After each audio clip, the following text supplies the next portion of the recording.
Hola, buenas tardes. ¿Se me escucha? Buenas tardes, sí, profe. ¿Cómo les va? Bien. Bueno, lo que vamos a desarrollar hoy se lo estaba compartiendo en pantalla, se los vuelvo a compartir.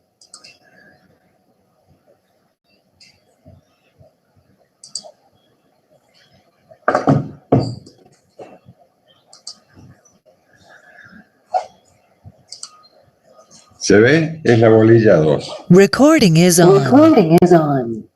Está totalmente incluida en el libro de Magdalena y a su vez ese libro de Magdalena, Sistemas Administrativos, también está plasmado en el libro de Gómez Fulao, Magdalena y colaboradores, que es más amplio que ese.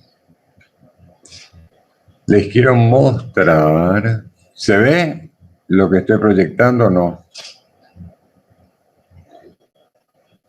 Sí, profe, se ve. Sí, se ve.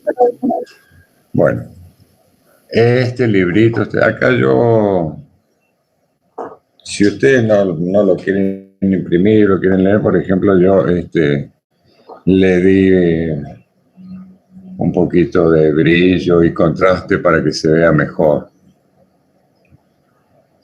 ¿Cuál libro? ¿Qué autor dijo que era, profe? Mire, yo le voy a mostrar. Bueno. Voy a pasar a otra cosa. Mire. Esperen un poquito. Vamos a volver acá. Vamos a ir a internet. Como esto. ¿Es de Magdalena? Me voy al aula virtual. Ya les comparto.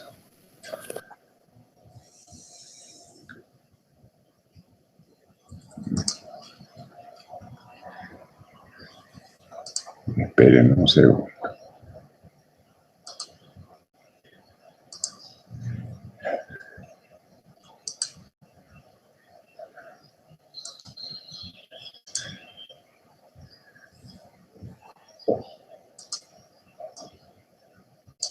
¿Se ve el aula virtual?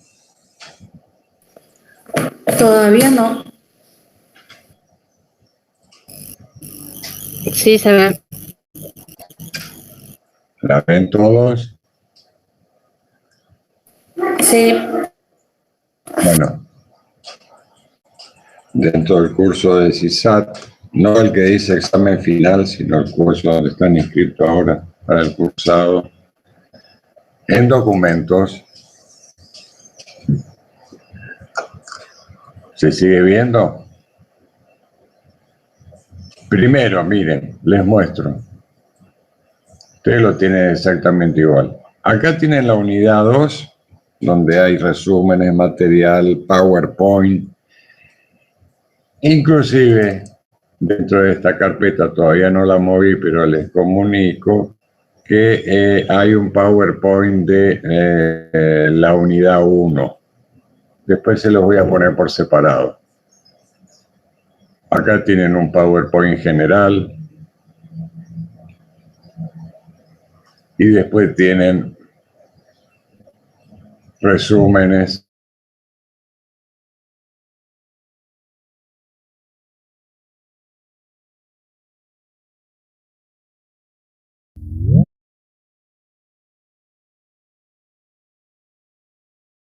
Recording is on.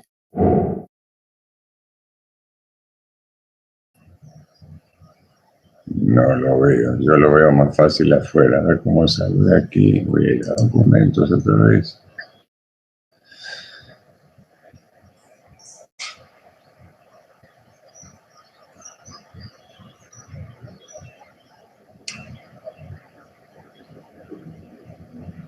Acá está Gómez Fulao. A ver, ¿dónde está el libro de Magdalena? Yo lo saqué. Acá tienen el libro de Johansen Bertoglio que se recomendó para... Pero no encuentro el libro de Magdalena. Pero no sé, pero acá está, miren. ¿Lo ven? ¿Se ve? Sí. Bueno, está el libro completo. ¿Cuál es el libro? A ver, a ver, a ver, a ver.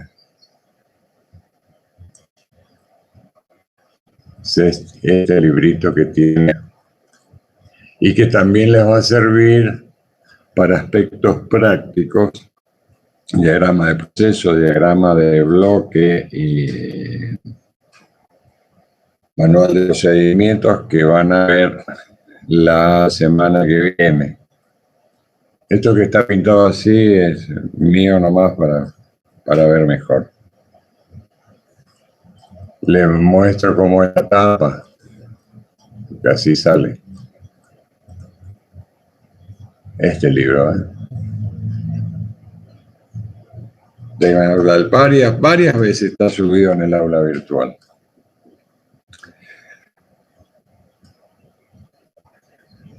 Otra cosa que les quiero decir.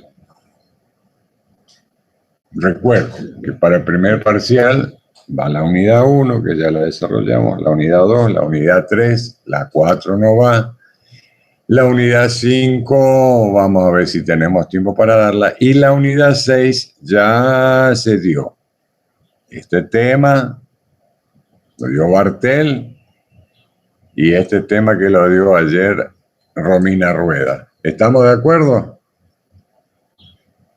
Para repasar estos dos temas, tienen material en el aula virtual y tienen el libro de Gómez Fulao, Magdalena y colaboradores, que también está subido en el aula virtual. Profe, una consulta. Algunos de esos temas se dieron los viernes, ¿no? No, los viernes no vimos nada. Los Ok. viernes estuvimos un viernes solamente conectados, al otro viernes no había nadie. Yo me fui temprano, estuve, pero el viernes para consultas, no se desarrollan temas los viernes. Bueno, profe, gracias. No, este tema se dio, este tema de... Sí, ayer yo estaba en la clase, sí. Ah, ¿usted no estaba ayer? No, yo estaba, sí, ayer. Y este, con Bartel, que dio el ejercicio contable y el subsistema financiero, ¿estaba? No estaba. No sé cuándo fue ese porque no falté en ninguna clase, no sé, raro. Ah, hay una que no pude entrar, que seguro que fue ese día. Y una, Ah, la grabaron inclusive la clase y pasaron ahí por el grupo, no sé si está en el grupo. pedí que me agreguen, pero no me agregaron. No importa. Y yo ese problema no le puedo solucionar porque no soy administrador del grupo, lo hicieron ustedes. Sí, A mí me agregaron nomás. Pero ahí le vamos a pedir a que otros profesores están como... Bueno, entonces estamos en claro cómo venimos hasta ahora. Bien, volvemos a este librito para que ustedes vean que están todos los temas de la bolilla en el apartado 2. Este libro tiene 3 apartados, 3 capítulos, si ustedes quieren. Esto es lo que estuvimos viendo. En la bolilla 1, también el enfoque de sistemas, y ahora vamos a empezar viendo estos 3 enfoques: integrador, fragmentador y operacional, pero no sin antes mencionarles, acá tienen los diagramas, si quieren ver lo que estuvieron viendo, el de PERT, GAN, ¿sí? Las herramientas. Y estos diagramas de proceso de bloque y el cronograma y todo eso lo van a ver la semana que viene en práctica. Y el de PERT y el de GAN ya lo estuvieron viendo la semana pasada y esta semana un poco, creo. Si mal no recuerdo, no, la semana pasada sobre todo. Volvamos aquí. Sobre todo, teniendo en cuenta que cuando se hacen algunas preguntas en los parciales, algunos alumnos o alumnas tienden a responder otra cosa que no tiene nada que ver, que no está mal lo que responden, pero que se refiere a otro tema. Es muy común verlo. Entonces, acá hay una cuestión. Voy a sacar el amarillo y voy a marcar otras cuestiones que me parecen sustanciales desde el punto de vista conceptual. Ustedes tienen aquí desarrollo del tema de, no el desarrollo, sino los títulos de control interno y auditoría operativa.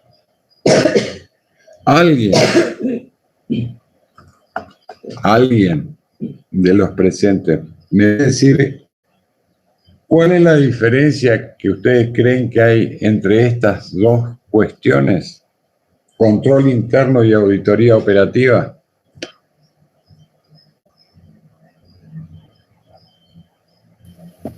Creo que el control interno justamente es interno y la auditoría operativa es externo. No. Bueno, lo intenté por lo menos. Ahora vamos a aclarar. No. No. ¿Otro? ¿Que tire y pegue? ¿No hay?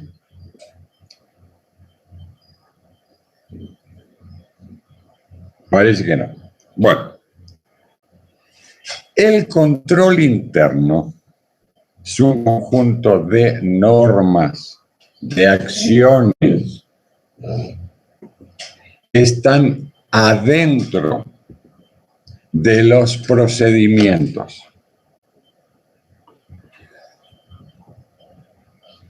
Y son concomitantes y por oposición. ¿Se entiende? Ustedes toman un fluxograma, por ejemplo, que habrán visto ya en las materias anteriores, sobre todo en Admon o Pador, donde ven los fluxogramas, o sea, los diagramas de flujo.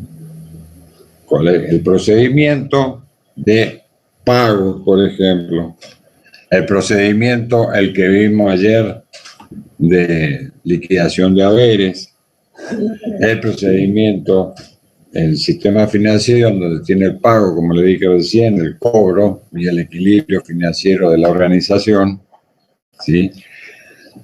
E insertos en ese procedimiento hay acciones de control que no las vamos a tratar específicamente aquí porque responden a cada uno de los procedimientos. Hay normas generales de control interno y normas particulares para cada uno de los procedimientos, y que se realizan durante el desarrollo de ese procedimiento y entre los distintos puestos de trabajo intervinientes en dicho procedimiento. Es concomitante y por oposición. ¿Se entiende qué es? ¿Quién me explica qué es concomitante y por oposición? Ni idea, profe. Sí, ni idea, pero usted solo parece que habla, o por lo menos la misma voz. Concomitante que se realiza en el mismo momento del desarrollo. Si yo recibo una planilla de rendición de cobradores, en ese momento tengo una norma X que cumplir y realizar un control. Si ver los recibos, si tienen la numeración correlativa, la fecha, los importes y los cheles de quiénes son los cheques, etcétera, etcétera, lo que fuera. Lo estoy realizando en el momento. Eso es concomitante. O sea, conjuntamente con la operación, descrito en el procedimiento, por ejemplo, recepción de una planilla de cobro de cobradores, como ejemplo que pongo, ¿no? Estoy realizando una serie de controles. Eso significa concomitante, en el mismo momento. Y por oposición, significa que los mismos actores de ese procedimiento se controlan entre sí. O sea, el cobrador y yo que soy un empleado de tesorería que estoy recibiendo, el cajero de tesorería que estoy recibiendo su resumen de cobranza, su cobranza diaria, semanal, mensual, lo que fuera, con una determinada planilla, ¿sí? Yo lo estoy controlando a él y yo, que soy el que recepciono su rendición de cobro, de cobranza que hizo, soy un participante del mismo procedimiento, que es el procedimiento de cobranza. ¿Se entiende? Eso es por oposición. La auditoría operativa tiene la función de controlar los objetivos y el funcionamiento de esos respectivos procedimientos, y los procedimientos centrales, les vuelvo a mostrar, están en esta bolilla. En esta bolilla están los procedimientos centrales, usuales. Yo les digo centrales porque me parece que son los más importantes. Aquí solo hay que agregarle la cuestión de lo que se denomina en parte la contabilidad impositiva o la contabilidad fiscal, en donde hacemos con todos los libros de IVA compras, IVA ventas y los reportes que podemos tener. Y hay otros, pero que no nos vamos a meter en este momento. Hay otras cuestiones que hacen a la contabilidad fiscal. Aquí tienen y luego en el programa tienen dos cuestiones, nuevamente el sistema financiero y el sistema de información contable, por separado de estos que están en la bolilla 6. ¿Estamos? Bien, entonces, volviendo a la auditoría operativa. La auditoría operativa, como toda auditoría, es ex post. Ex post quiere decir que no es concomitante, que se realiza después. Y se comparan los objetivos o lo que esperamos de ese determinado procedimiento con el resultado para realizar correcciones, perfecciones o tornar más eficiente ese determinado proceso o procedimiento. ¿Quedó más o menos en claro cuál es la diferencia entre estos dos conceptos? Sí. Bien.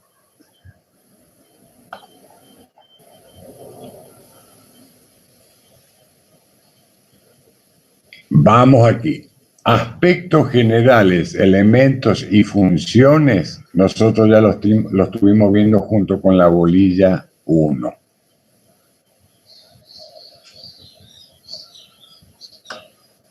Y si alguna duda quedó,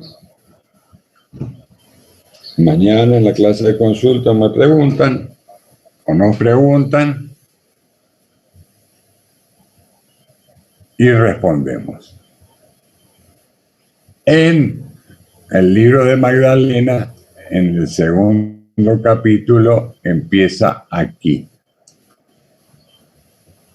Y ahí tienen las 3 metodologías. Se los muestro nuevamente. Discúlpenme si soy un poco tedioso, pero estas, de acuerdo a mi experiencia, estas son preguntas que después me hacen, obviamente, cuando tienen el estrés de tener que estudiar. Acá están todos los aspectos generales que vimos ya. Hay un resumen en el aula virtual de todo esto, aumentado. Las funciones, todo esto ya lo vimos. ¿Se ve el librito, no? Sí, profe. Bueno, Y aquí en la segunda parte de este libro, acá van a estar, acá empieza también el desarrollo, una parte conceptual y teórica de algunas herramientas de blog y todo eso también la vamos, que ustedes van a ver la semana que acá está. Análisis de los sistemas administrativos. Y aquí, esta es la segunda, el segundo capítulo del libro, que tiene 3. El enfoque de sistemas. A ver, ¿qué características tiene el enfoque de sistemas? Con respecto a la administración científica, o sea, siendo una... Estuvimos hablando de esto, ¿eh? Con respecto a la administración científica, con respecto al enfoque humanista, con respecto a la administración por objetivos. ¿Qué característica fundamental tiene?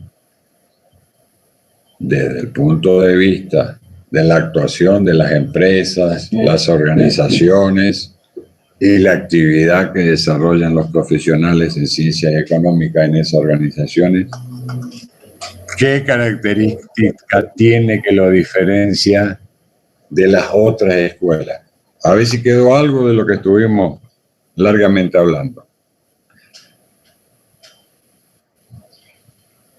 ¿Nada? Bueno, la característica que tiene, que hace hincapié en las interrelaciones. ¿Por qué tienen que tener en cuenta? ¿Se entiende lo que son las interrelaciones? Las interrelaciones. ¿Vieron cuando ustedes hacen un organigrama? Cuando ustedes hacen un organigrama, bueno, el enfoque de sistema se centra en las flechitas, no en los cuadraditos. En las flechitas, en las relaciones, ¿sí? ¿Se me escucha? Porque por ahí estoy hablando solo. Hola. Sí, profe, se le escucha bien, perfecto. En las interrelaciones entre los distintos sectores, y cada uno de esos sectores puede tener varios procedimientos que dan lugar, y esos procedimientos tienen operaciones también, que ahora vamos a ver. A ver, Cristina, ¿podés iniciar los enfoques? Fragmentador, mientras yo tomo un vaso de agua. Pero les muestro, chicos, les muestro. Seguidamente a este pequeño introito, ustedes tienen los 3 enfoques. ¿Qué es lo que en el programa dice? Metodología para el análisis de los sistemas en términos generales. Después va a haber otras metodologías para el análisis de los sistemas de información específicos, que en este libro no se trata.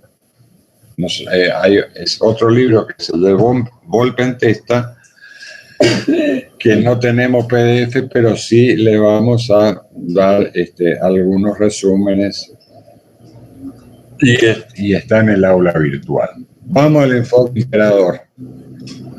Hola, buenas tardes, alumnos. ¿Me escuchan? Sí, profe, se escucha. Sí. Bueno, como le hizo bien la introducción el profesor Montini, estos enfoques están relacionados o integrados dentro del enfoque de sistemas, ¿sí?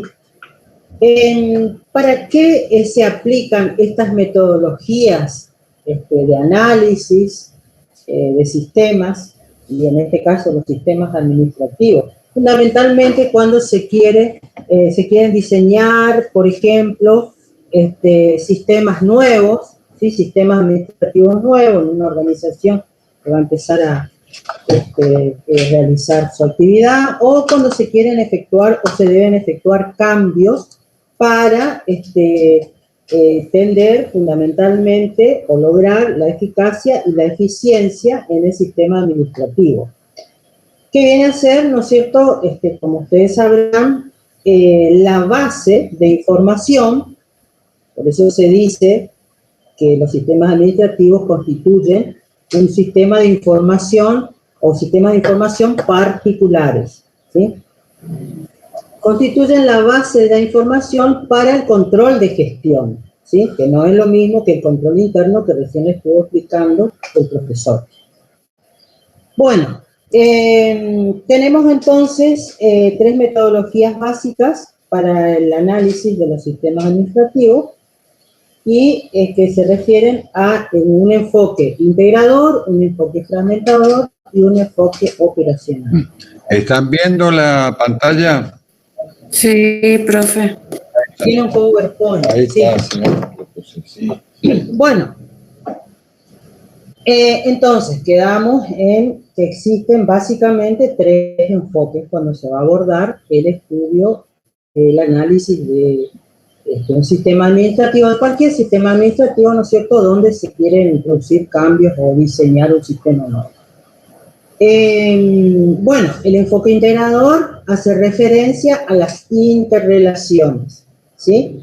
Lo que se va a buscar es conocerlo en profundidad y en forma completa, ¿no es cierto? Abordar el estudio integral del sistema, establecer cuáles son las interrelaciones, conocer los equipos de trabajo, los procesos que lo componen o que deberían componerlo, los procedimientos, ¿sí?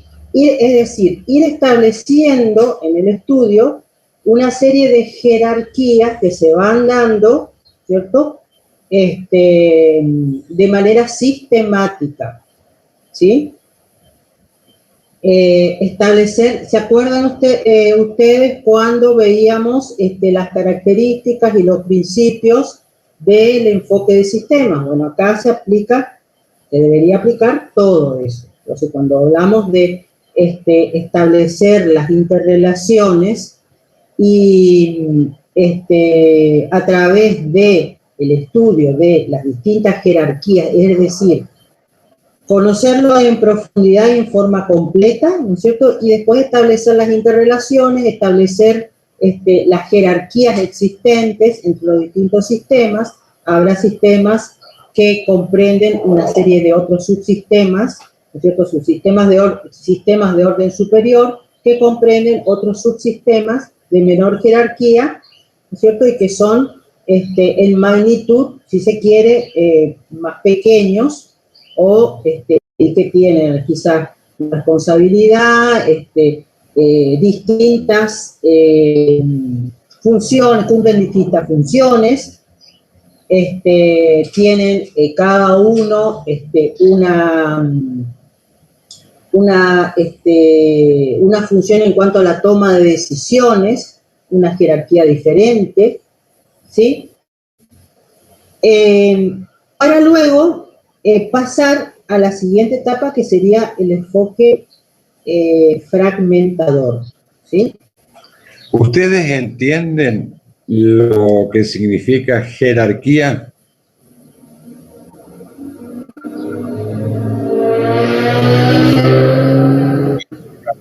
Sí, profe. ¿Se entiende lo que es jerarquía? Sí. Porque ahora cuando vamos a ver el enfoque fragmentador, vamos a hacer hincapié en la jerarquía. Bueno. Después finalmente ustedes van a ver que todo esto, estos 3 enfoques, se deben tomar en forma concomitante y estableciendo la jerarquía. Porque estos enfoques, sin dar lugar a que sean sistemas cerrados, cuando usted fragmenta, no puede fragmentar cada uno de los sectores que tienen este enfoque integrador y realizar el análisis como si fuera un subsistema por separado. Eso es imposible y llevaría un tiempo enorme. Lo que hace es cerrar metodológicamente, tener cuidado que las modificaciones o intervenciones que se hacen teniendo en cuenta esta fragmentación no tengan implicancias en el resto de los sectores o en el resto de los subsistemas que forman parte de ese sistema de jerarquía superior y hacer las modificaciones y los análisis fragmentadamente. De la misma manera, después van a ver qué es el operacional. Bueno, entonces, enfoque integrador, tener una visión integral del sistema bajo estudio, ¿no es cierto? Enfoque fragmentador ya es ir separando cada una de las partes que componen el sistema, ¿no es cierto? Habrá sistemas de orden superior, como les dije, y otros de rango inferior, que están contenidos dentro de los sistemas de orden superior. Y las interrelaciones, es ir viendo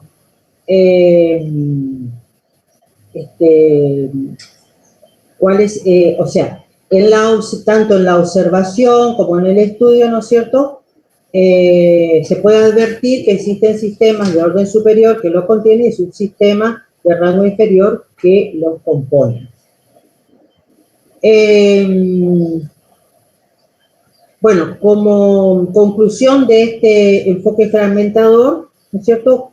Podría extraerse o decirse que los estudios del sistema deberían extenderse involucrando todas las vinculaciones que el sistema bajo estudio tuviera con otros sistemas de la empresa y aún con los del contexto, ¿sí? Estudiar no solamente las vinculaciones internas, sino también vinculaciones con otros sistemas que se encuentran en el contexto, ¿no? O sea, digamos, otros sistemas que no pertenecen a la organización, o sea, el sistema administrativo bajo análisis de una organización cualquiera, pero que tienen una vinculación, es decir, estudiar todas las interrelaciones, ¿sí? Y verificar hasta llegar a aquellos que puedan tener algún tipo de problema como para ir solucionando. Como le decía el profesor recién, esto, para un analista, o un conjunto de personas que son contratadas para realizar un análisis completo y proponer el diseño de un nuevo sistema o los cambios que haya que realizar, podría llevar un tiempo bastante prolongado, ¿no es cierto? Cosa que a lo mejor en el momento que hagan la propuesta, quizás ya haya que introducir cambios. Por eso siempre suele decirse que se deben prever cualquier modelo, ¿no es cierto? En cualquier modelo debe preverse que se puedan introducir cambios, porque a veces los cambios son necesarios internamente de acuerdo a política, de acuerdo a estrategia de la organización, ¿no es cierto? Necesidades de los grupos o equipos de trabajo, y también cambios que se deben abordar de acuerdo a exigencias del contexto, de otras organizaciones que están en el contexto, sean organizaciones de contralor, sean organizaciones fiscales, organismos fiscales, etcétera, ¿no es cierto? Esto de lo que estamos hablando, si se ve el programa, ¿no? Para hacer hincapié en lo que le decía hoy, cuando se pregunta una cosa, para ir responden otra. Esto es esto, las metodologías. ¿Se entiende? Sí. Bien. Vamos en claro, ¿no? Sí, profe. Después hay modelos, que eso vamos a ver más adelante. Hay modelos específicos, de ciclo de vida y todo, sí. ¿De acuerdo? Bueno, enfoque fragmentador. A ver, para aclarar. Esto de los modelos a los que se refiere la profesora ya viene en la bolilla 3. ¿Sí? Ya número 3. Bueno. ¿Estamos? Sí. Entonces, metodología, después vienen modelos, que son 3 modelos. Bueno, para concluir, el fragmentador, establecer entonces los distintos subsistemas, todos los subsistemas, ¿sí? Estamos haciendo análisis del sistema, de un sistema administrativo dentro de una organización. Tengan en cuenta que el sistema administrativo abarca a toda la organización, ¿sí? Y fundamentalmente para los niveles o corresponde a los niveles medios e inferiores, ¿sí? Y son los que nutren después a los niveles superiores para definir estrategias, para planificar, para tomar decisiones, ¿sí? Para el control de gestión. ¿Estamos? Entonces, establecer cuáles son los distintos sistemas, subsistemas, establecer la jerarquía y establecer todas las interrelaciones, los vínculos, etcétera, etcétera. Para luego, una vez hecho esto, pasar a la última etapa, que sería el enfoque operacional, ¿sí? Enfoque operacional. Esto es haciendo un resumen resumidísimo y rápido, ¿sí? Porque en el enfoque operacional van a tomar a aquellos sistemas, valga la redundancia, o sea, por ejemplo, van a tomar los procesos, van a tomar los procedimientos, los que resulten más críticos, sobre todo aquellos donde encuentran problemas, aquellos que ya se detectaron donde haya que hacer un rediseño, una reingeniería, ya les dije, por cuestiones de necesidades internas o necesidades que le vienen propuestas desde el exterior, desde el contexto, ¿sí? Y se refieren fundamentalmente a los procedimientos rutinarios, ¿sí? Procedimientos críticos, además, ¿sí? ¿Y qué queremos decir cuando nos referimos a procedimientos críticos? Son aquellos procedimientos, ¿no es cierto?, que involucran operaciones, transacciones, ¿no es cierto?, que producen resultados importantes para la organización, y cualquier despasaje, ¿no es cierto?, dentro de ellos, en el proceso, digamos, podría perjudicar económicamente a la organización, podría perjudicar su rentabilidad, etc. Lo que se trata es conseguir un diseño que haga eficiente y eficaz el funcionamiento, ¿sí? Y después les explico con ejemplos, digamos. Nosotros dimos dos cosas o partes en donde se puede aplicar este enfoque operacional. ¿Cuáles les parecen? En el dictado que vamos viendo, ¿cuál puede ser? A ver si estamos en orden en la ubicación. Uno es la liquidación de haberes, que se dio ayer. ¿Sí? Liquidación de haberes no es toda la administración de recursos humanos. Tiene input y tiene output. Pero hay un conjunto de operaciones que termina con la emisión del recibo y después sigue con otras cuestiones que podrían estar ya a cargo de tesorería. ¿Estamos de acuerdo? ¿Sí? La liquidación de haberes. Otro es el ejercicio contable, en donde nosotros establecemos el flujo y cómo está el banco con respecto a la caja, y si no estamos utilizando dinero que no entró, o si nos falta alguna operación, o si dejamos de contabilizar alguna venta, o si pagamos de más a algún proveedor. ¿Sí? Ese esquema en donde tomamos la caja como una cuenta integradora, que después tiene otra herramienta, que es la planilla de caja transitoria también, que vamos a ver más adelante, y establecemos cuál es el equilibrio económico y financiero en un determinado mes, porque lo vamos a precisar tanto para nuestra información interna como para nuestras declaraciones juradas impositivas. Porque no se puede pagar ni utilizar dinero que no está ingresado o registrado en la empresa, por ejemplo. Y en su actividad profesional, cuando ustedes tengan que hacer muchas liquidaciones de impuestos, van a hacer, ya lo van a ver, por ejemplo, una persona que tiene un negocio y un trabajo en relación de dependencia y mezcla las cajas de su ingreso, saca, pone, puede ser monotributista en su actividad profesional y puede llegar a ser responsable inscripto en su negocio, o puede tener un trabajo en relación de dependencia y ser monotributista. Entonces, si esa persona compra un auto y no tiene la plata para comprar el auto, va a tener un problema. No sé si se entiende lo que le estoy diciendo. El equilibrio, o sea, la división entre el negocio y la persona, que justamente, no sé si ustedes alguna vez lo sintieron nombrar, pero es el aporte que un monje, Fray Luca Pacioli, que está asignado como el inventor de la contabilidad, pero en realidad los procesos y los principios contables y las tablas de doble entrada venían de varios siglos antes.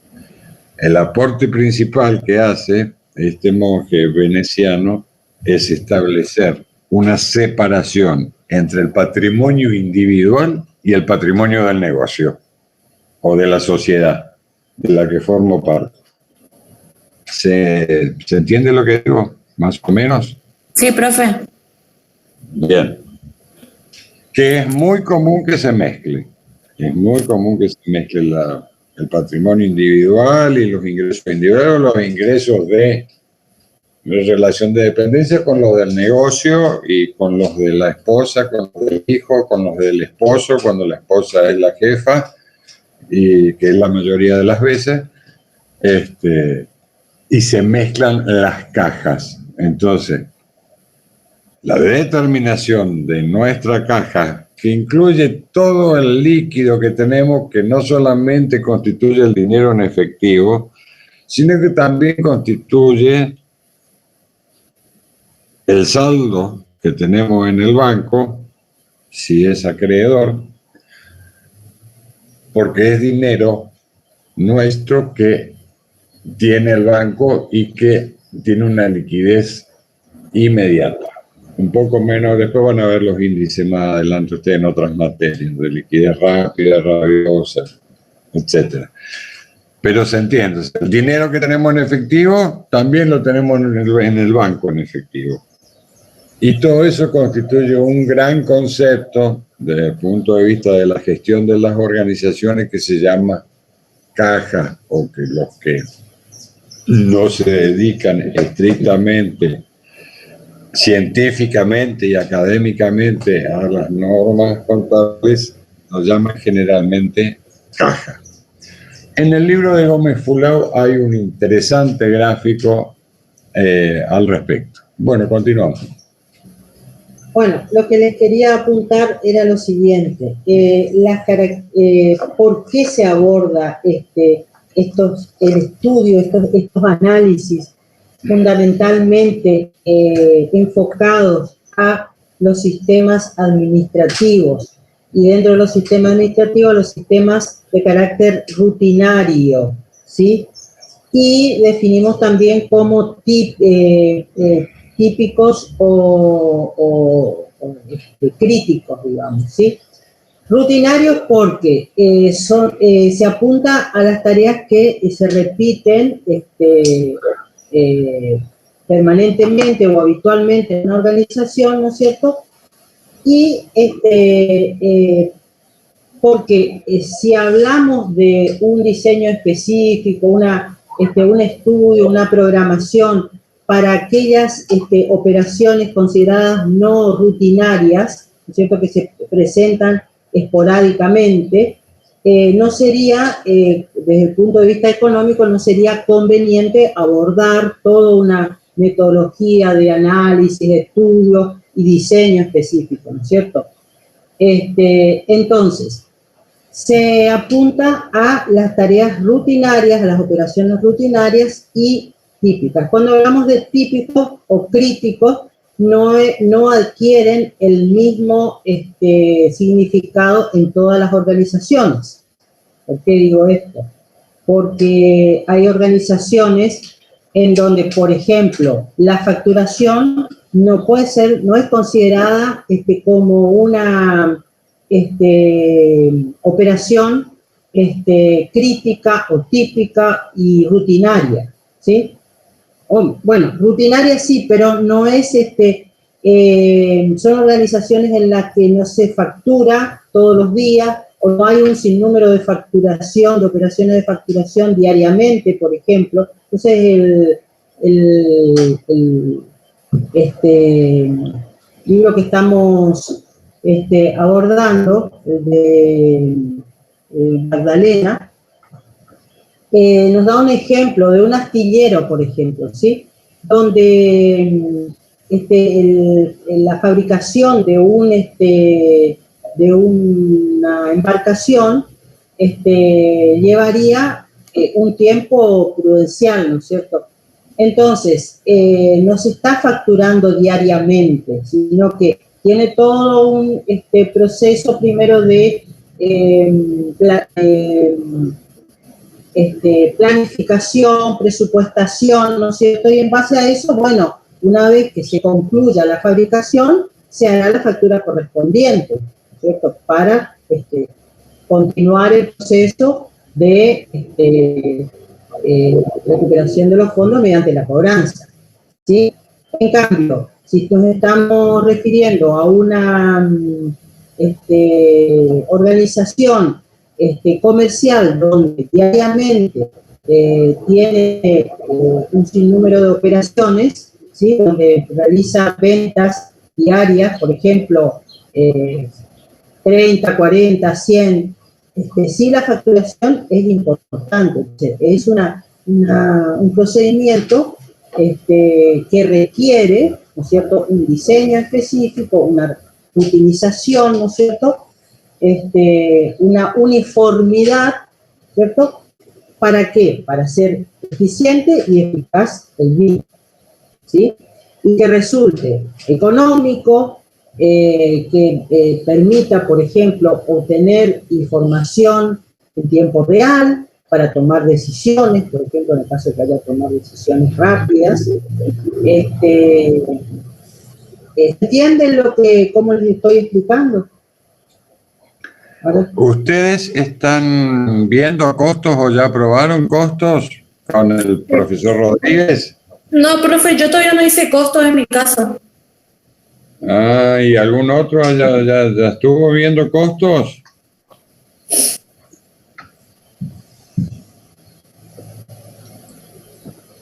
¿Hay alumnos en la sala? Y yo percibo una nomás. Por el momento voy a sacar Facultad de Ciencia Económica. Aula virtual.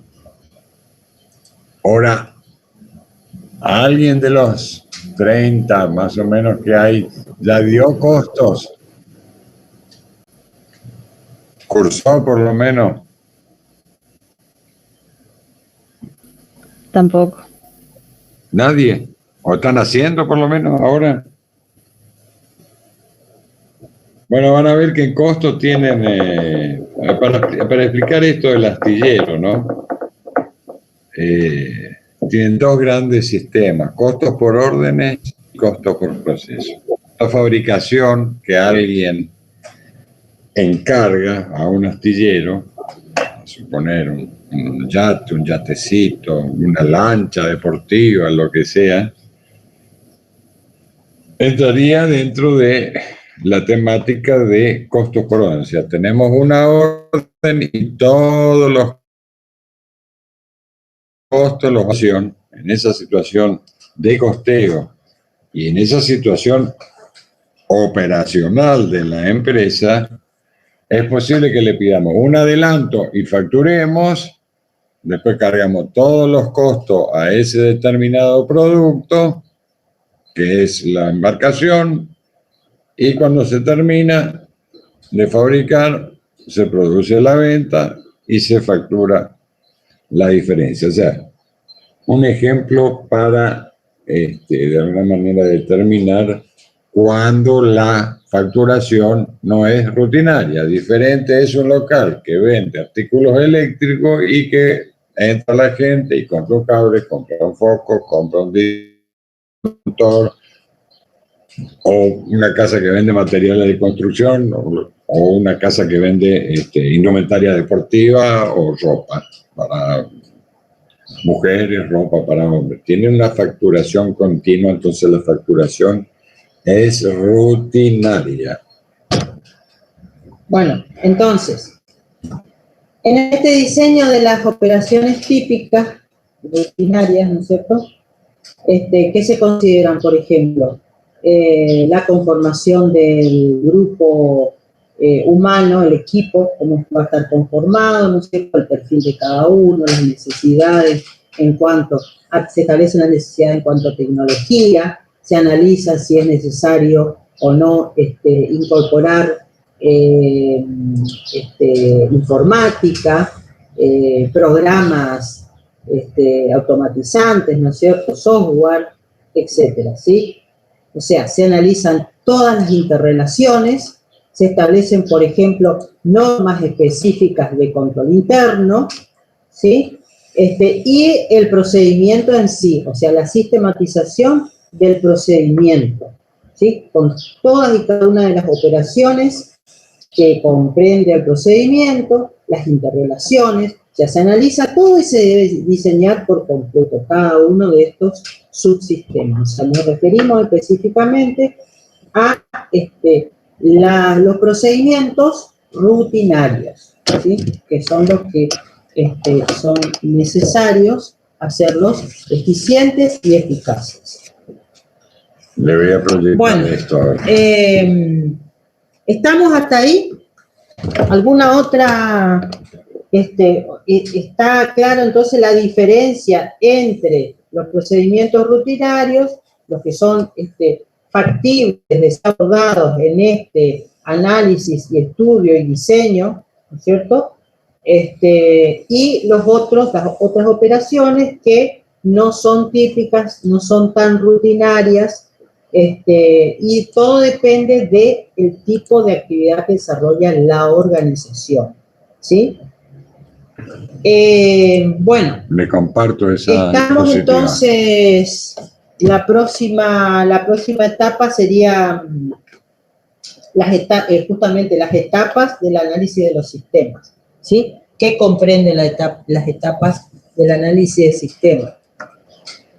Bueno, y atiendan acá porque esto es importante les va a resultar de suma utilidad en el próximo curso, una vez que aprueben esta materia en el curso de AP 2, ¿sí? Aplicación Profesional 2 para los contadores, sobre todo. ¿Se ve, Silvina, el PowerPoint? Sí. Bueno, y ahí tienen el relevamiento, que es la recolección de los datos, ¿sí? Tanto recolección interna como recolección externa de antecedentes, es decir, estudiar otros modelos existentes en otras organizaciones similares, ¿no es cierto? Y ver qué parte de esos modelos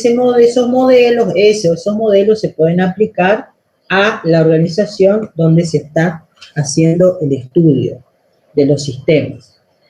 Relevamiento, ¿cómo se hace la recolección interna? Y tienen varias herramientas, entre ellas, por ejemplo, no sé si ustedes vieron ya el libro, tienen, por ejemplo, encuestas, entrevistas, ¿sí? La otra forma es la verificación visual in situ, ¿no es cierto? Ver cómo se realizan los procedimientos, las tareas, las operaciones, ¿no es cierto? Cada una de las operaciones, las relaciones, cómo se manifiestan entre las personas que conforman los distintos grupos y equipos de trabajo, ¿sí?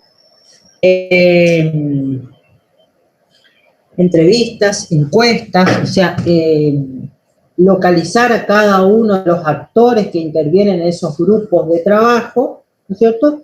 Y hacerle preguntas acerca de cómo se está realizando, cómo realiza diariamente o rutinariamente su tarea, ¿no es cierto? Cómo son los distintos procedimientos, ¿sí? Eso sería encuestas, entrevistas. Encuestas serían más de tipo general, ¿no es cierto? Para los distintos grupos. Y entrevistas serían más específicas a determinadas personas, tanto de los niveles intermedios como niveles operativos, ¿sí? Y las entrevistas en un intercambio directo de información entre un analista y un componente de la organización, en donde el analista, de acuerdo al plan de trabajo elaborado previamente, desarrolla una actitud activa de conducción de la reunión. Bueno, observación directa sería otra forma, ¿no es cierto? Y después tienen la recolección externa de los antecedentes, como les dije, verificar otros modelos existentes en organizaciones similares, o sea, de similares características que realizan la misma actividad y ver qué parte de esos modelos podrían ser útiles para aplicarlos a la organización bajo estudio. Bueno. Dejo de compartir un ratito.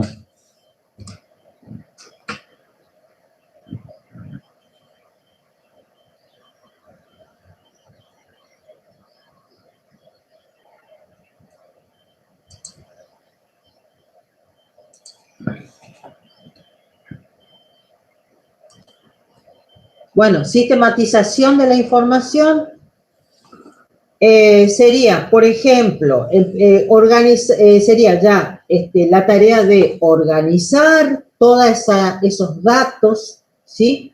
Esa información recolectada por distintos medios, ¿no es cierto? Cruzar esos datos, por ejemplo, ordenarlos, sistematizarlos, ¿sí? Y ver si existen algunos conflictos, si continúan algunos conflictos, ir estableciendo las distintas soluciones parciales, ¿no es cierto? Hasta que puedan llegar a un momento, ¿no es cierto?, de empezar a aplicar en forma,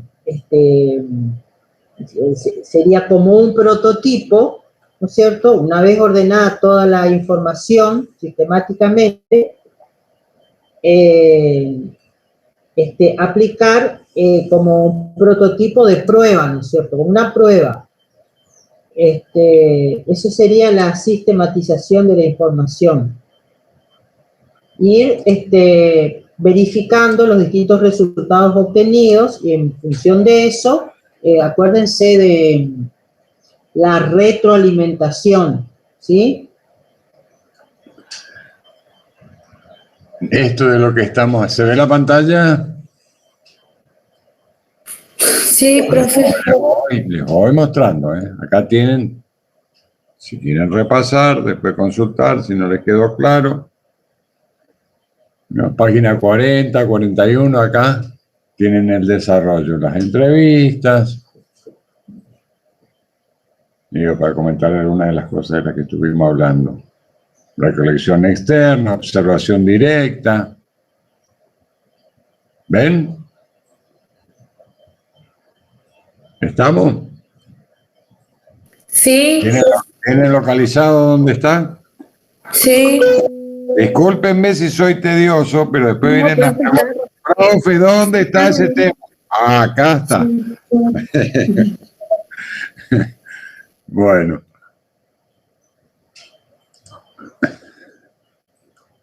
Bueno, otra cosa que deben tener en cuenta siempre, que tanto este análisis, este estudio y análisis, como en el funcionamiento de por sí del sistema administrativo, ¿no es cierto?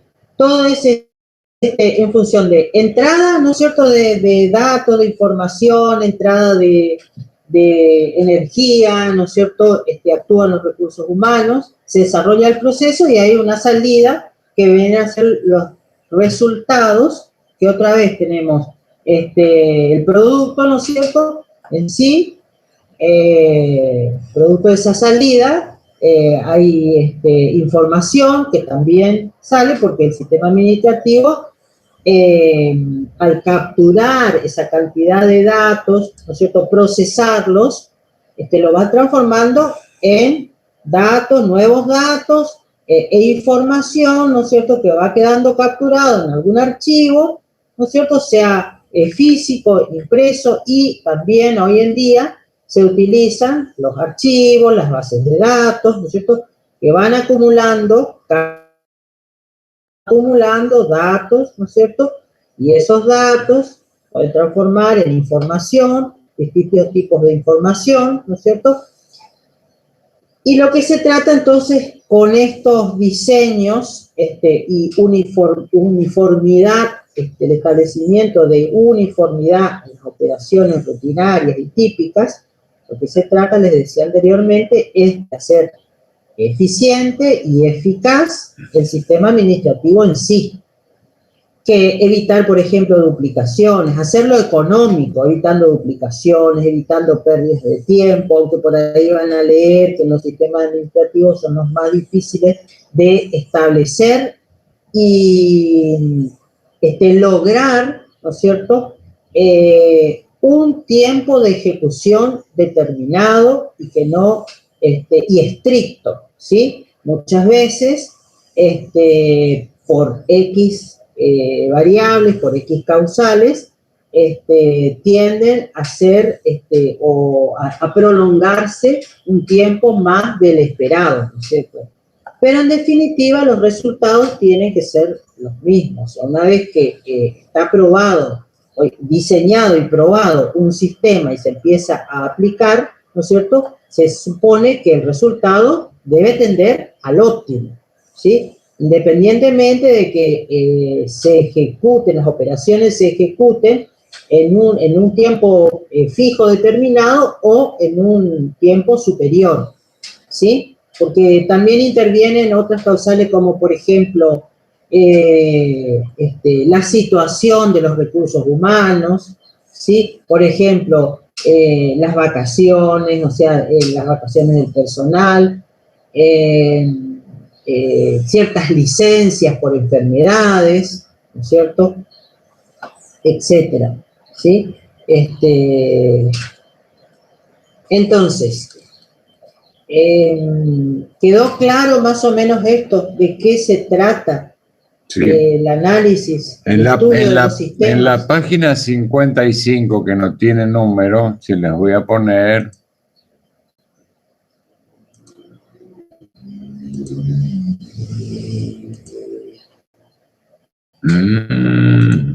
Aquí. Tienen un resumen escueto de lo que estuvo hablando la profesora recientemente. ¿Estamos? ¿Se ve la pantalla? Sí. Ahí está. Etapas de un programa de análisis de sistemas. Acá tienen el relevamiento, acá tienen todo lo que tuvimos, recolección de datos, encuesta, entrevista, etcétera, etcétera. El diseño, la implementación y el lanzamiento.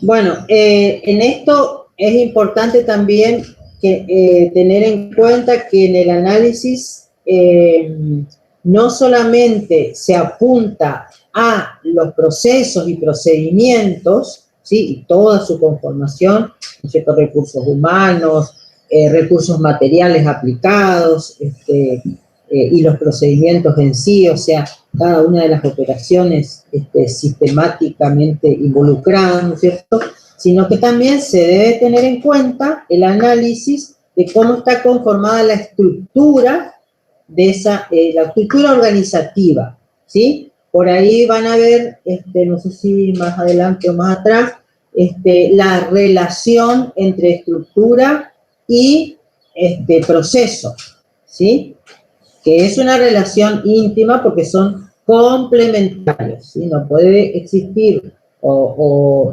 formalizarse procesos sin una estructura y viceversa, ¿no es cierto? Una estructura necesita de los procesos para cumplir los objetivos de la organización, para desarrollar la actividad en sí, ¿sí? Entonces, por eso se dice que son complementarios, ¿sí? Y hay una íntima relación y está dada, por ejemplo, cada uno de, o sea, la estructura que tiene distintos niveles jerárquicos y dentro de cada nivel jerárquico se cumplen distintas funciones, ¿sí? Cada uno con tareas específicas, responsabilidades específicas y delegaciones específicas, toma de decisiones específicas, ¿no es cierto?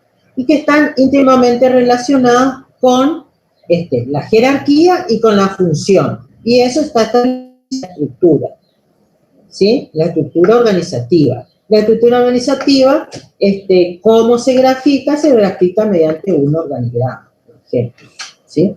Y los procedimientos, ¿cómo se grafican? Y bueno, tienen desde estructuras más simples a estructuras más complejas, que es el cursograma, que es un gráfico que resume de manera bastante completa, si no completa, cualquier procedimiento. ¿Por qué digo completa?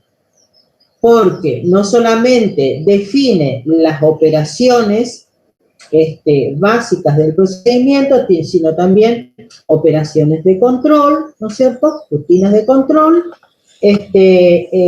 grafica todo el flujo de información y de control, ¿sí? Entonces, flujo de operaciones, flujo de control y flujo de información, ¿sí? Es el gráfico más completo. Después tendrán, por ejemplo, diagrama de encadenamiento sectorial, creo que le llaman a los... tiene otro nombre, tiene un nombre así, más genérico. El diagrama de bloque también le suelen llamar. El de bloque y el otro es el de proceso. No, el de proceso, ¿sí? Me quería mostrar algo. Que en distintas columnas define las distintas funciones, ¿no es cierto? Pero no detalla, no tiene el máximo grado de detalle del otro gráfico que les nombré, que es el cursograma. Bueno, entonces tienen acá, fíjense en la página 55, al que pueda ver no sé si le está pasando. Espera, eso estoy. La página 55 ya le pasé. Sí, que hace un resumen sintético. Esta, que ya la vieron. Bien. Después fíjense, aquí tenemos herramientas de diseño, análisis y captación de datos. Ahora, las herramientas de programación e implementación son las que están dando en la práctica. Fíjense, y las tienen acá seguidamente. O sea, el detalle de lo que estuvo hablando la profesora está aquí en unas pocas páginas, y luego tienen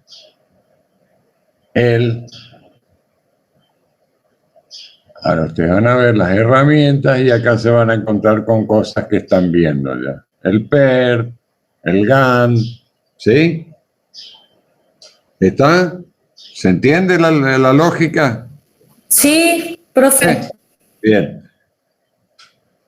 Y en el programa es esto. Lo primero es las herramientas para el diseño, que está resumida en la página 55, y después esto lo están viendo en la parte que dictó Moriena y Scholler. Que todavía falta el diagrama de bloque que van a ver la semana que viene, ¿sí? Pero PERT, GAN y CPM ya se estuvo viendo. ¿Están más o menos ubicados? Si ustedes le destinan un poquito de tiempo a la lectura de esta, que son 10 hojas nomás, o si no toman más resumido en el material que está en el aula, aprovechamos esos días viernes de consulta, que un día vinieron unos pocos y otro día no vino nadie. Pero bueno, veremos este viernes, si ustedes tienen tiempo de ver un poquito esto, y si no, el viernes que viene, para ir cerrando esta bolilla. Ahora viene el tema de control.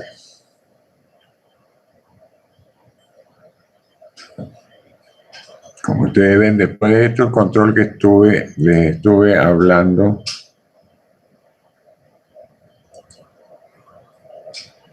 anteriormente. O sea, una vez terminado este tema de herramientas de programación e implementación, ya viene el control interno. Vamos a normas generales, profesor. Bueno, no, lo último que quería era que se fijen en las etapas de programa de análisis de sistemas. En la segunda etapa tienen el diseño, ¿sí? Y ella le habla de diagnóstico, ¿sí? Verificar si hay problemas, en qué se basan los problemas, ¿no es cierto? Dónde estarían,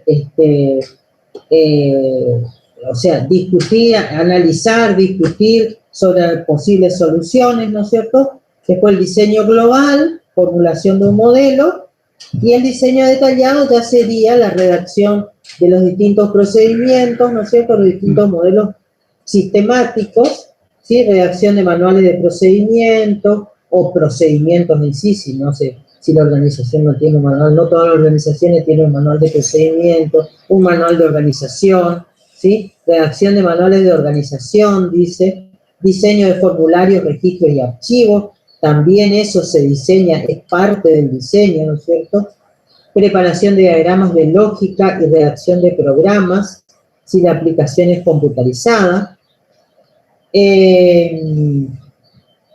Bueno, hoy en día directamente se aplican software enlatado que se compra, ¿no es cierto? Ya esto data de hace más de una década, donde hace 20, 30 años por ahí, cuando empezaba a utilizarse masivamente la computación, ¿no es cierto? Generalmente lo que se hacía era programas propios, o sea, cada organización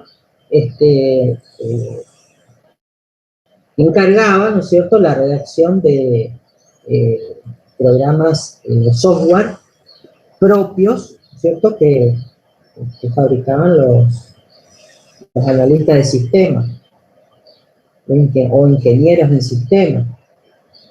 Diseño de formularios también, ¿sí? Y después dice realización de pruebas de funcionamiento simulado con datos preparados, es decir, las pruebas de escritorio, ¿sí? Eso es previo al último paso, que sería la implementación del procedimiento de cada uno de las tareas, de las actividades. El sistema en sí, del sistema diseñado, ¿no es cierto?, probado y aprobado. Bueno. Lo que les quiero comentar es que la semana que viene, bueno, para que ustedes vean que conforma la misma cuestión aquí. Ustedes van a ver el tema de diagrama de bloques, el tema de diagrama de procesos. Esto, bueno, discúlpenme que se los muestro antes, pero ahí con el profesor Morena y el profesor Scholler van a utilizar esta. ¿Se ve la pantalla? Esta simbología. Simplemente, yo sé que esta simbología ustedes más o menos las van a, se les va a pegar en las retinas, o sea, ellos ya perdieron GAN y ahora van a dar la simbología para el diseño específico, ¿sí? Una operación, acá está el control, el control interno justamente, los comprobantes que se archivan, el archivo transitorio, el archivo definitivo y así sucesivamente. Los conectores, todo esto ustedes lo van a ver la semana que viene. Y forma parte, si se ve nuevamente, en esta cuestión acá, de metodología para adelante. Tiene el elemento de captación y las herramientas de programación e implementación, que en su faz práctica la empiezan a ver el lunes que viene. ¿Está? ¿Se entiende? Sí. Bien.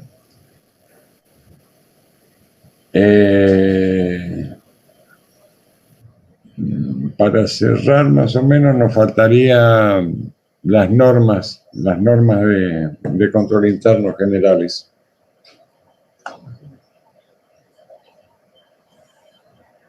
Bueno, control interno. Bueno, el control interno ya está, el concepto de control interno. El concepto ya está de control interno, sí, ya está, y de auditoría operativa, las normas generales de control interno. Bueno, los elementos del control interno están. Como elementos del control interno tenemos las normas de procedimiento, que ahora vamos a ver las normas generales que dice el ISO, ¿sí? Eso puede estar contenido, como les dije recién, en manuales de procedimiento o también en otro tipo de instrucciones internas o memorándum, de acuerdo a lo que utilice cada organización. La forma de implementar es variada, ¿no es cierto? Las normas de procedimiento, lo mismo, es otro instrumento del control interno. Los manuales de funciones, si existen, las políticas e instrucciones operativas, que ya les dije, ¿no es cierto?, que pueden ser también memorandos, instrucciones por escrito. El sistema contable es otro elemento de control interno, ¿no es cierto?, que brinda datos para el control interno. El sistema presupuestario es otro elemento del control interno. Y bueno, y después está la auditoría operativa.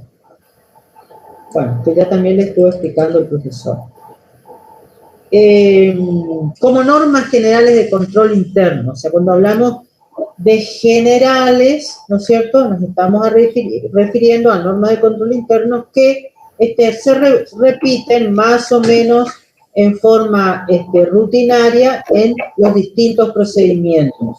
Distintos procedimientos referidos a distintas funciones, ¿sí? Por ejemplo, un procedimiento del área de compras, que puede ser las compras específicas o puede referirse a cualquier otro procedimiento complementario de apoyo a las compras, ¿sí? O sea, ustedes en cada área, el día que vayan a trabajar, van a observar que en el área de abastecimiento no solamente se lleva a cabo o se utiliza el procedimiento de compras, el procedimiento específico, sino también que tienen otras tareas concomitantes, ¿no es cierto?, que hacen de apoyo a las compras, que vendría a ser la operación típica del sector, ¿sí?, la más crítica. Después, en un procedimiento, por ejemplo, en el área financiera, también tendrán un procedimiento que tiene que ver estrictamente con el flujo, ¿no es cierto?, de efectivo, ¿no es cierto?, el flujo financiero, y tendrán otros procedimientos complementarios. Y así sucesivamente. En el área de recursos humanos también, ¿no es cierto?, tienen procedimientos específicos que son atención y control del personal en todo lo que se refiere a normas de cumplimiento interno dentro de la organización, asistencia, cumplimiento con el trabajo diario, cumplimiento de otras normas de seguridad, por ejemplo, establecidas en esa organización, y otros procedimientos, ¿no es cierto?, que hacen a los recursos humanos. También tendrán, por ejemplo, procedimientos que tengan que ver con la atención de otros organismos como sindicatos, atención de seguros obligatorios para el personal, relaciones con las compañías aseguradoras, y son Recording has procedimientos, stopped. ¿no es cierto? Pero que vienen a complementar el procedimiento fundamental o principal del área, ¿sí? Y así en cualquier otra área o cualquier otra función dentro del sistema administrativo. Espere, Bueno. le muestro dónde está esto. Sí. Más aumentado. Aquí tienen las normas de control. ¿Se ve en la pantalla? Bueno. Esto lo vamos a ir desarrollando por cada uno de los sectores luego. ¿Se ve la pantalla, sí o no? Hola. Hola. ¿No quedó nadie? Hola. Sí, se ve la pantalla. Aquí tiene las normas de control interno relacionadas con el personal, con los bienes, con la documentación, con la estructura y las relacionadas con el ordenamiento de trabajo. Todas estas normas están adentro de algún procedimiento. ¿Sí? Entonces, ¿sí? ¿Qué me dicen?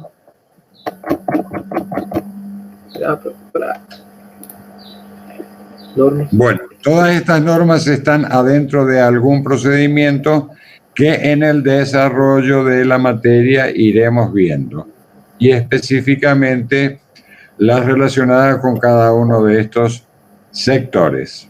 Pero definido lo que es control interno y lo que es auditoría operativa, y si ustedes quieren repasar ese tema, también en este capítulo tienen acá, por ejemplo, tienen auditoría operativa, más adelante tienen qué es lo que significa control interno, en donde podrán ampliar lo que yo ya les comenté al respecto, y si quedan dudas, consultas. No hace falta que sea el día viernes, el día lunes también podemos realizar consultas antes de que ingresen a las distintas técnicas de diseño, las que les faltan. Bueno, escúcheme una cosita. ¿Se escucha? ¿Me escucha? Bueno, lo que les quería explicar. Acá hay una clasificación, o sea, este autor efectúa una clasificación en base a ejes, ¿no es cierto?, normativos de control. O sea, si se le pregunta qué tipo de normas, o sea, qué normas conoce, normas de control interno conoce con respecto a el eje relacionado con el personal, ¿sí? Ustedes tienen que dar un ejemplo. A ver, ¿qué se puede controlar referido al personal? ¿Sí? Si cumple la función que tiene asignada, si cumple el horario habitual que tiene asignado, si realizó horas extras, si las horas extras estaban autorizadas, el rango de horas extras y el rango horario que estuvo autorizado previamente, si se liquidaron la cantidad de horas, o sea, se liquidó haberes referidos a esa cantidad de horas trabajada y autorizada previamente, ¿sí? Si cumple con las normas de seguridad para las cuales fue instruido, o sea, cada uno de los empleados, nosotros, porque cada uno tendrá normas específicas de acuerdo a la función, ¿no es cierto?, a las tareas que desarrolla habitualmente, al sector donde esté incorporado, ¿no es cierto?, incluido en el sector dentro de esa organización. A eso se refieren estas normas generales, son ejes de clasificación. ¿Se entiende esto? Por ejemplo, normas relacionadas con los bienes. ¿Qué se va a controlar? Por ejemplo, si nos estamos refiriendo a bienes ¿Registrables o no registrables? Registrables o no registrables. ¿Qué quiero decir con esto? Los registrables son aquellos, por ejemplo, los rodados, o sea, la flota de rodados, sea para transporte, por ejemplo, de cargas o transporte de personas, o maquinarias que también son registrables, o sea, que tienen que inscribirse en un registro público, ¿no es cierto?, que tienen que cumplir con determinados gravámenes, patentamiento, etcétera, etcétera.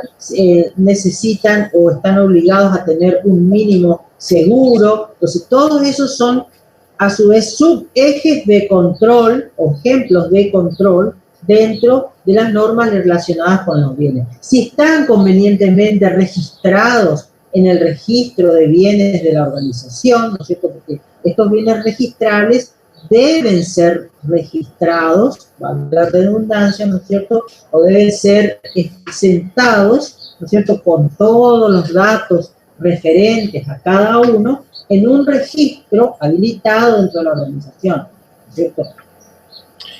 Cuando decimos bienes registrables, no se vayan a confundir con la registración contable solamente.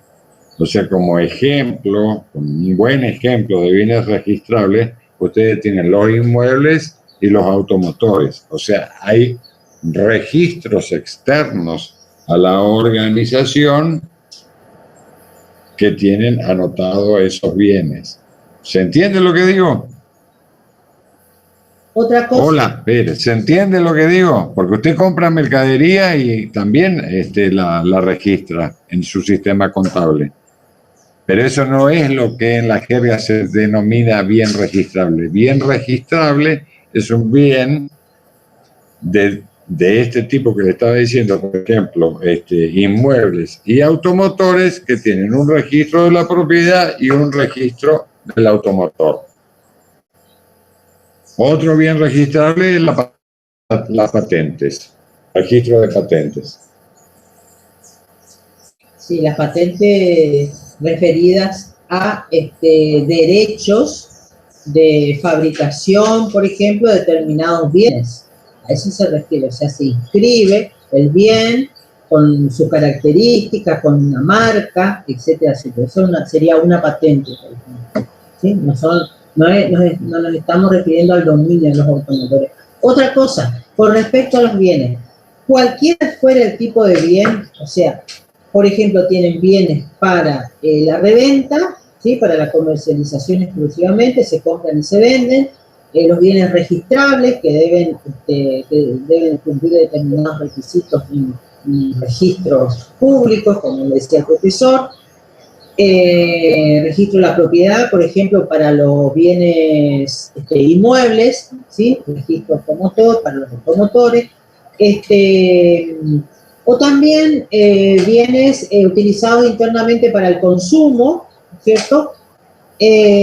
Cualquiera fuera el tipo de bienes, deben quedar registrados en una organización, ¿no es cierto?, ordenada, deben quedar registrados en algún registro, pero algunos, ¿no es cierto?, son más importantes y obligatorios que otros. Por ejemplo, en el caso de los bienes registrables, debe haber un registro específico habilitado donde también se quede plasmada todo el recorrido de ese bien desde que ingresa, ¿no es cierto?, hasta el momento que se da de baja por algún motivo, ¿no es cierto?, que puede ser por rotura definitiva, obsolescencia definitiva, o por incendio, por robo, etcétera, pérdida por alguna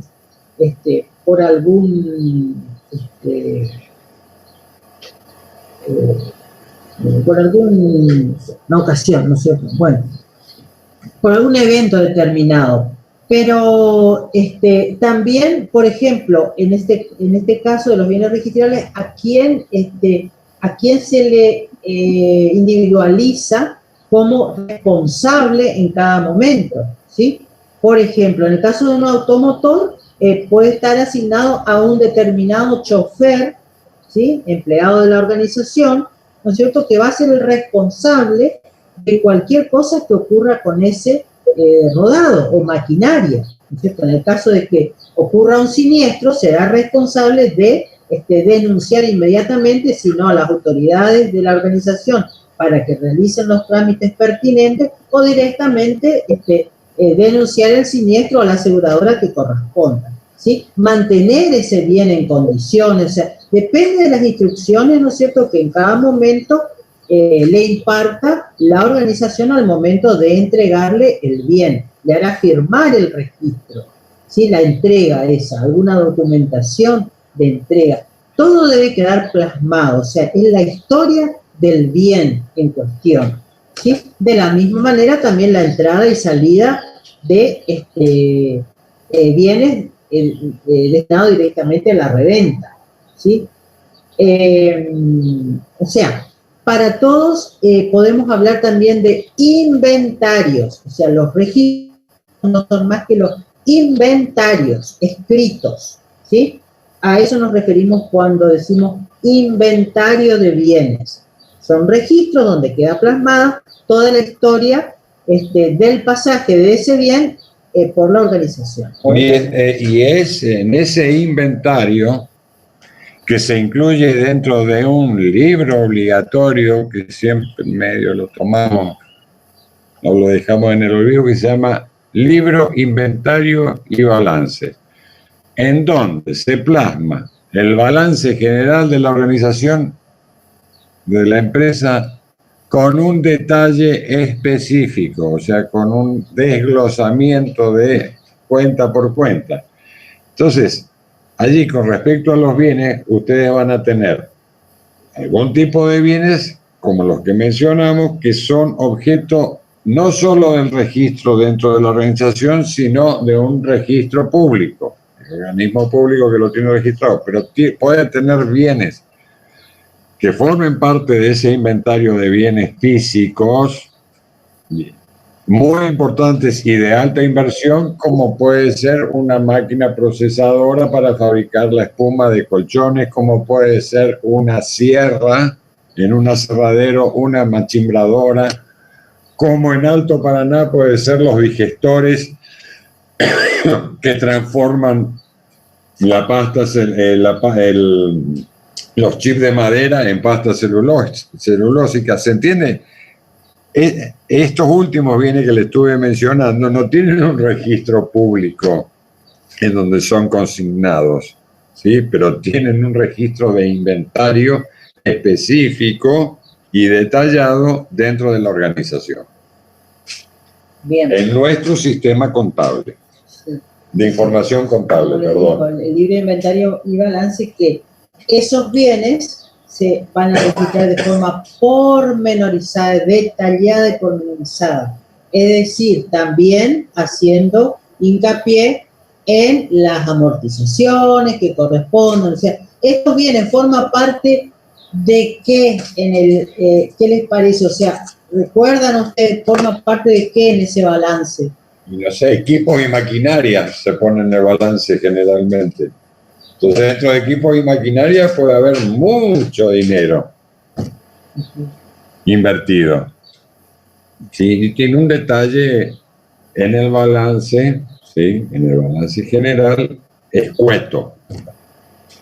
Pero en el libro inventario y balance se debe consignar cada bien por separado. Bueno, ¿está claro esto, alumnos? Bueno, entonces, así con cada una de las normas generales que ustedes van a leer acá en el libro, las normas relacionadas con el personal, con los bienes, con la documentación, ¿sí? La documentación puede ser todo lo referido a documentación emitida, ¿no es cierto? La documentación ingresada, documentación emitida, toda la documentación se archiva. Hoy en día gran parte de esa documentación ya está virtualizada, es decir, está convertida en archivos virtuales, además de, pueden ser archivos físicos, impresos, ¿no es cierto?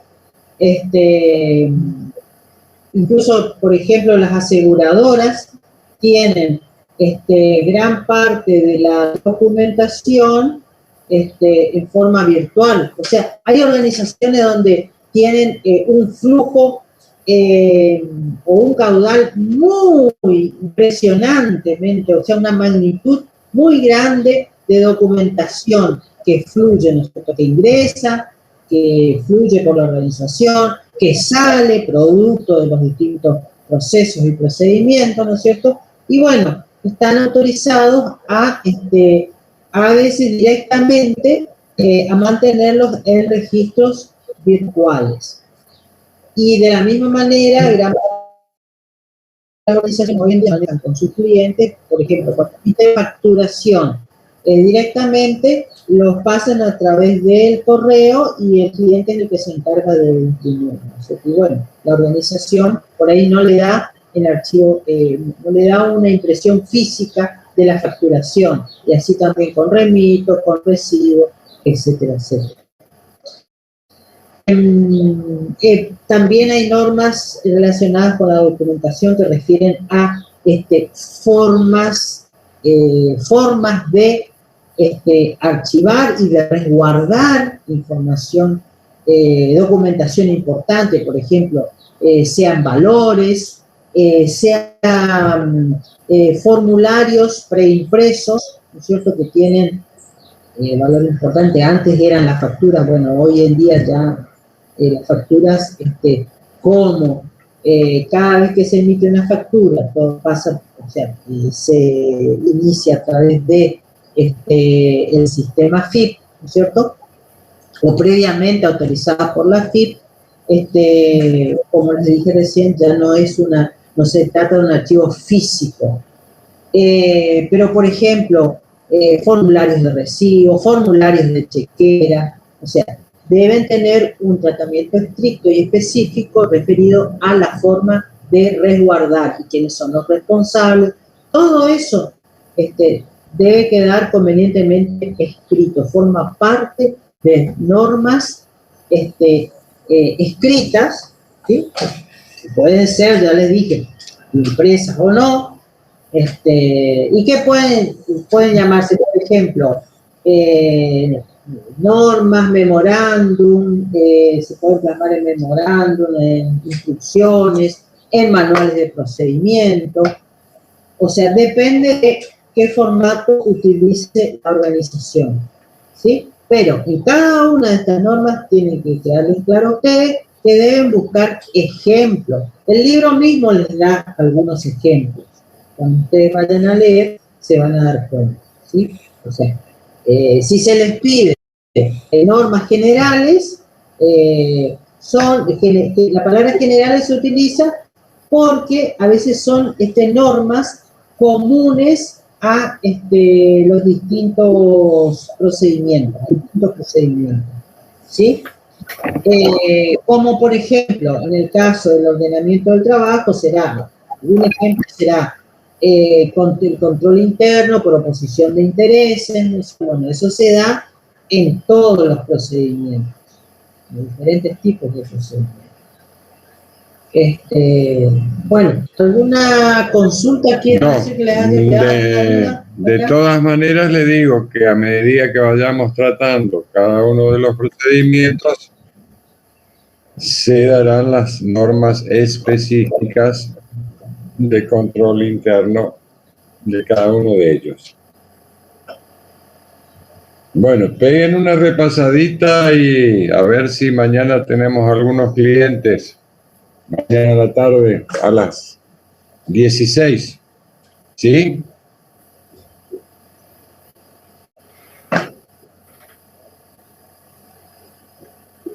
Fíjate si ¿Sí o no? O no te están escuchando. Hola, ¿me escuchan? Por ahí no. Sí, ¿me escuchan? Hola. Hola. Bueno, ¿alguna pregunta?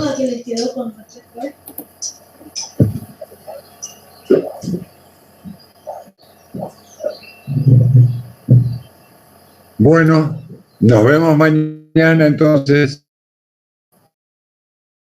Buenas tardes. Buenas tardes.